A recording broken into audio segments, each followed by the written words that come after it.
Reckless Rudolph and Sensible Sam represent the dual personalities in all of us. These two, here comes trouble. Here's Rudy now.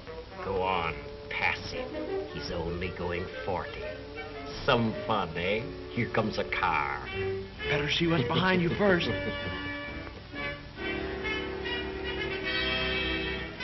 Take it easy. There's a car coming. Take a chance. We can beat him.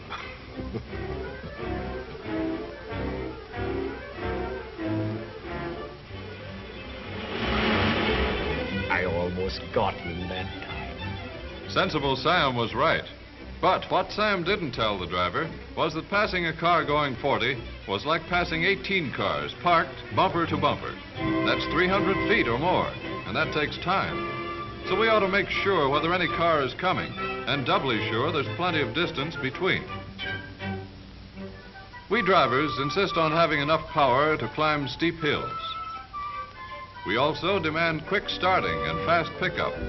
When engineers give us this power, speed naturally results. This reserve speed is only a byproduct of the demand for power. Come on, pep it up. Here comes a swell curve. Slower, slower. Boy, you almost went for a spill. Right again, Sam.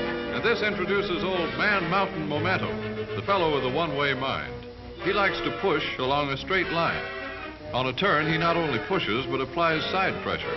The faster the turn, the more side pressure. He calls this hold on you centrifugal force, and he's pinned many a good man down with this one. Speedway curves are banked to offset this force. An aviator tilts his plane on turns to counteract it. But this grip of momentum is dangerous. We drivers should always keep our cars under control. Good drivers tell us that in climbing hills, we should always go into second gear when our speed drops to 20 miles an hour. There aren't any laws to make us go down steep hills in second, but experienced drivers say this too is a good rule.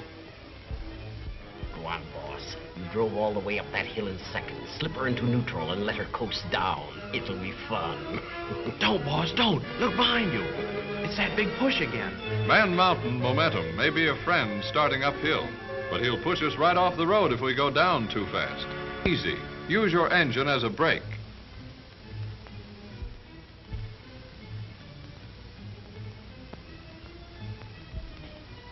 Use your passing lights, too.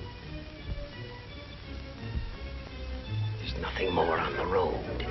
Step on it.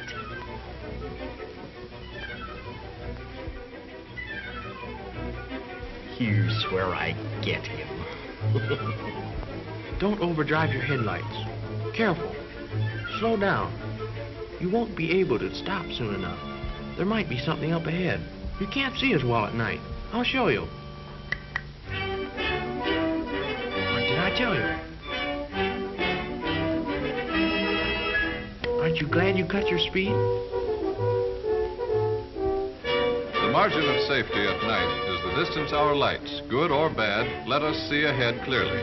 Overdriving our headlights means we cannot stop within this space. This includes the distance spent while deciding to stop and while moving the foot to the brake pedal and pressing it down. We must remember that cars driving at speeds that cannot stop in this distance are taking chances.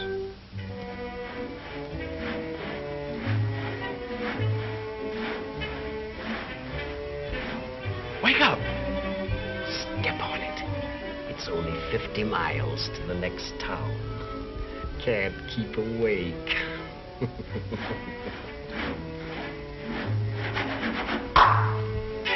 Listen, boss. I'm sleepy, too. Look, let's not take any more chances of overdriving ourselves. How's about it? Foiled again, but I'll get him yet. I'll get him. Oh, yeah? Mother Nature slows us down every now and then with mist and fog. When a good